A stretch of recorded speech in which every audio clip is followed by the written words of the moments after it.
Zee 24 तास एक पाऊल पुढे। लातूर जिल्ह्याच्या डोंगरी भागातल्या जळकोट तालुक्यात दत्त जयंती निमित्त यात्रा भरते।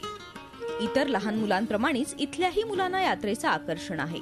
ते शाळा बुडवून यात्रेत जातात, मात्र त्यांना यात्रेतला आकाश पाळणा, विविध प्रकारचे खेळ आणि खाण्याच्या पदार्थांचं आकर्षण नाही, तर जळकोट मधली ही मुलं शाळा बुडवतायत ती यात्रेत येऊन जुगार खेळण्यासाठी। तिथली नावाचा जुगार ही मुलं खेळतात।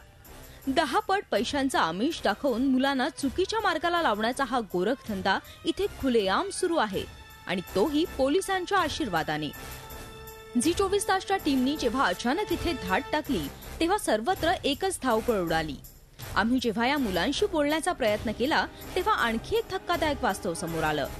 आमच्या प्रश्नांना सराईतपणे खोटी उत्तरं देणारी ही मुलं गुटख्याच्याही आहारी गेल्याचं आढळलं।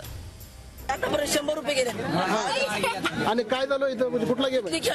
काय तिथली काय असतं तिथली मटका?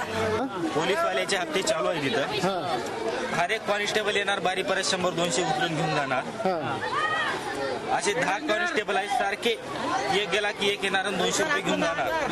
जळकोटमध्ये चाललेला प्रकार झी 24 तासनी पोलिसांच्या लक्षात आणून दिल्यानंतर झोपेचं सोंग घेतलेल्या पोलिसांनी जाग आल्याचं नाटक केलं आणि नाईलाजास्तव तिघांना अटक करून त्यांच्यावर गुन्हा दाखल केलाय। ताब्यात घेतलेला आहे ते मुद्देमालासह, जुगाराच्या मुद्देमालासह आणि कारवाई करण्यात आणला पोलीस स्टेशन। राज्याचे गृहराज्यमंत्री असलेले सतेज पाटील लातूर जिल्ह्याचे पालकमंत्री आहेत। गृहराज्यमंत्र्यांनी पालकत्व घेतलेल्या लातूर जिल्ह्यात पोलिसांच्या आशीर्वादानेच खुलेआम चाललेला हा जुगार म्हणजे गृह खात्याच्या डोळ्यात झणझणीत अंजन आहे। झी 24 ताससाठी लातूरहून शशिकांत पाटीलसह ब्युरो रिपोर्ट, मुंबई। झी 24 तास एक पाऊल पुढे।